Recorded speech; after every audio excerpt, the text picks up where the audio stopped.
Summer is a time when many people carve out time to read, and so in today's episode, I lift up 5 volumes you may want to pick up during these months of summer.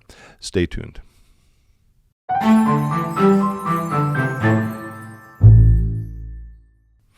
Hello, friends. Pastor Tim Westermeyer here, Senior Pastor of St. Philip Deacon in the western suburbs of Minneapolis. Good to be with you as always.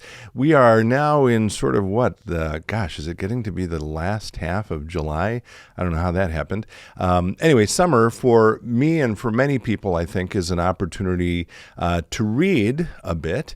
I will ask this again later, but if you have books that you're reading and loving, please comment on them below and suggest them. I'm going to suggest today during these summer months 5 different books that you may want to pick up. I'm going to go through them in order of publication date. Some of them I've referenced here before, some I have not. I think I have mentioned this first one. The first one was published in 1986 by a gentleman named Peter Kreeft, Kreeft. It's called Making Sense of Suffering. It is, in a very real way, this book, a bit of a response to Rabbi Harold Kushner's When Bad Things Happen to Good People.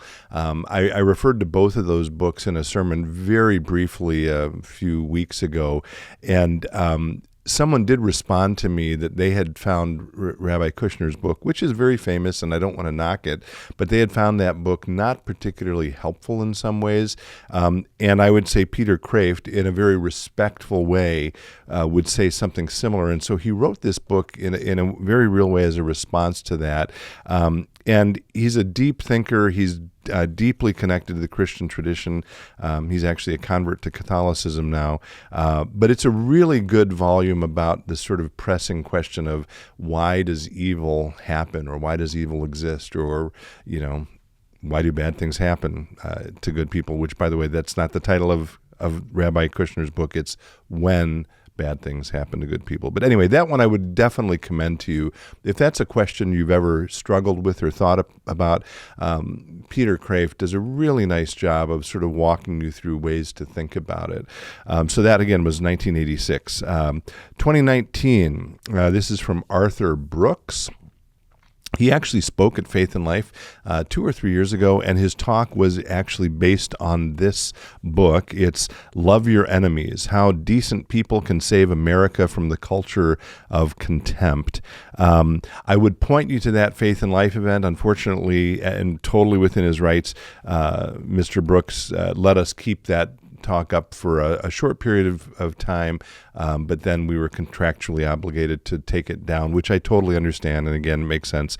But this book is a really good volume. It was a good volume in 2019. It's probably even a more important volume today. If I can find it, I'll try to find an interview that he did about that book. I think it was on Freakonomics, which is, again, it's always good to hear authors talk about the writing of their books, and in that conversation, he gets at a lot of what's in the book and gets at some of what he talked about for Faith and Life. So I'd look that up. Happened to have another book of his as well. In fact, 3 of these books have the same author's last names. Anyway, again, another one by Arthur Brooks. This is a more recent one. This was from 2022, I want to say. Let me confirm that. 2022. And it's called From Strength to Strength, Finding Success, Happiness, and Deep Purpose in the Second Half of Life.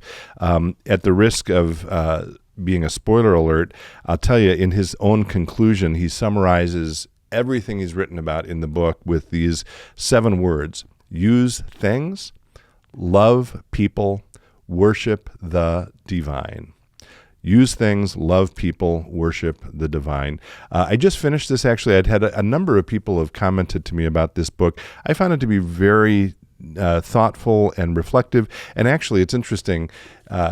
He shifted his role from this book to this book. He walked away from a high-powered job as the executive director of a nonprofit when he was writing this one before he wrote this one. And he discusses that in From Strength to Strength. So I'd commend that to you.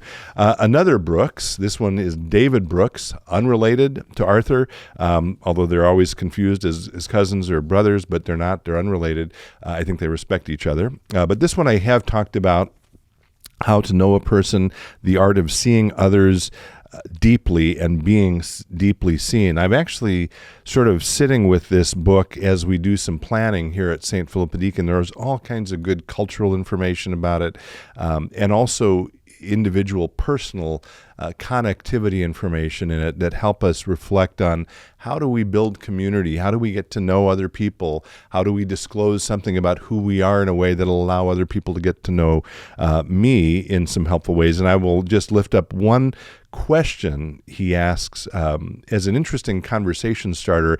I don't know if he asks it in the book or if it's in a podcast he did. It's definitely in a podcast, an interview he did about the book, but it's what's your favorite unimportant thing about you? Again, I may have mentioned that here before, but I find that to be a really interesting question to reflect on or to share with someone. It's sort of very non-defensive and sort of fun.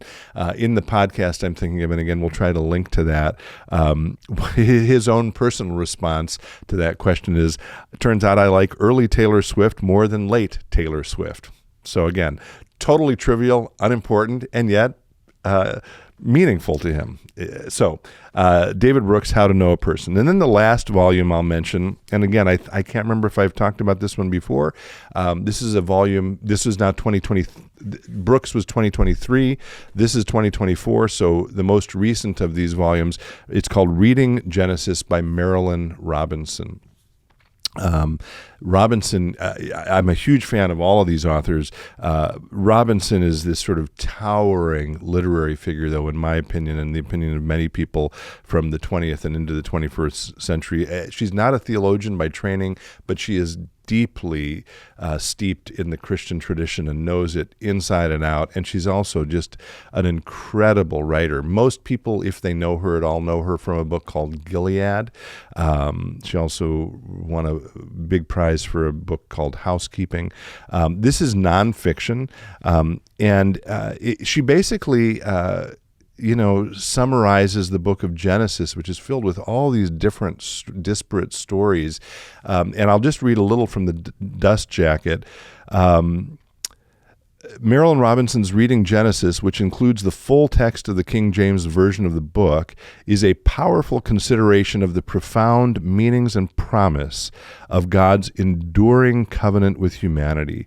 This magisterial book radiates gratitude for the constancy and benevolence of God's abiding faith in creation. So she sort of is able to create a sense of continuity and coherence in a book of the Bible that is filled, again, with all these different stories.